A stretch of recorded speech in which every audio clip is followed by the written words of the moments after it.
Muraho neza mbifurije umwaka mushya muhire. Uyu munsi tugiye gutegura ifunguro ririmo tuna. Ngiye kubereka uburyo wategura tuna ikaryoha cyane.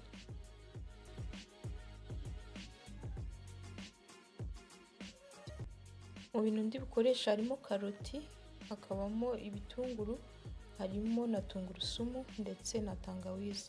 Iyi ngiyi niyo tuna ndi bukoreshe, ni iyi ngiyi iri mu mazi. Hari izo usanga ziri mu mavuta, hari n'izo usanga ziri mu mutobe w'indimu. Ngiye gukoresha iri mu mazi.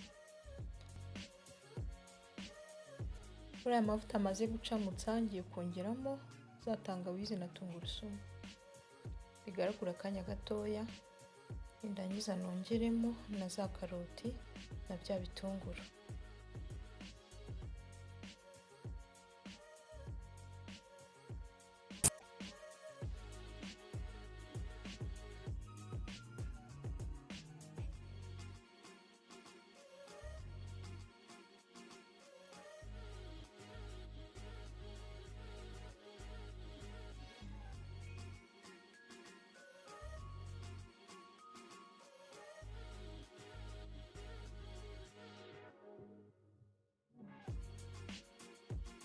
Ngiye kubipfundikira hanyuma mbicanire ku muriro mukeya iminota igera kuri 2.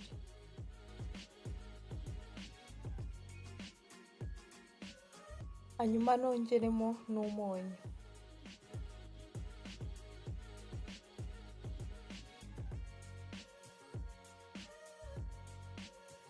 Ikindi ngiye kongeramo ni urunyanya. Ushobora kubanza ukarurapa cyangwa ukarusya muri blender cyangwa se ukarukata bisanzwe.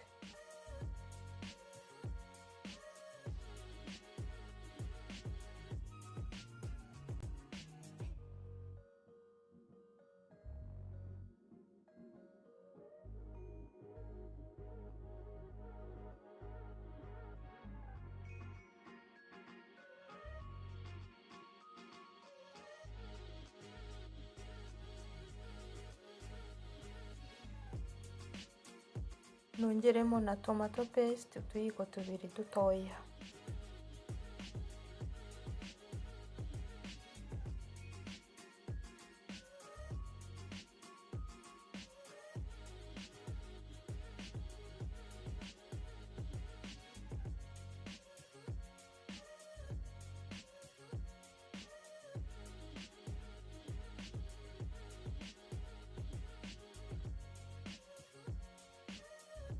Hano ngiye kubipfundikira indi minota 2 ku muriro mukeya.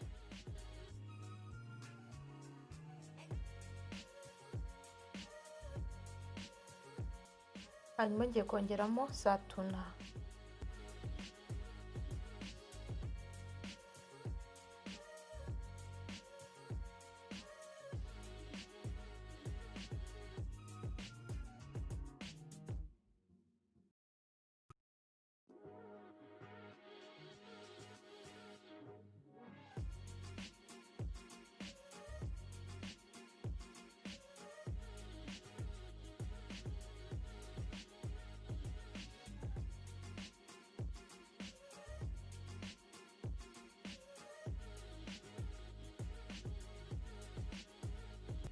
Nongeremo na black pepper.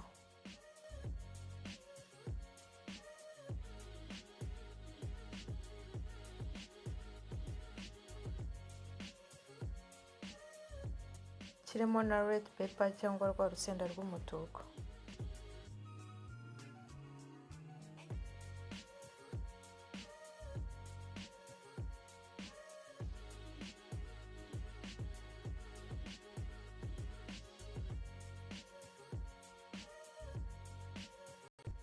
Ikindi ngiye kongeramo ni amashaza aracyafite barafu, yaravuye muri firigo. Ahangaha rero ushobora kongeramo ano mashaza cyangwa se ugashyiramo ibishyimbo cyangwa ukabyihorera ukarya zino tuna kuno zimeze hatarimo aya mashaza cyangwa se utashyizemo ibishyimbo.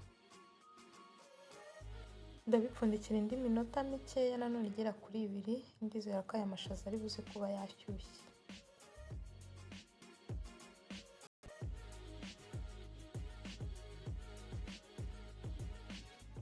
ikindi ngiye kongeramo ni udusereri. Hano ushobora gushyiramo coriander, ariko njye nkunda gukoresha udusereri. Si ngombwa ko tubanzamo mbere, kudushyiramo nyuma nibyo byiza, tugumana wa muhumuro kandi uba ubona ibiryo bisa neza biri fresh. Murabona ko bisa neza, ndizera ko mwabikunze.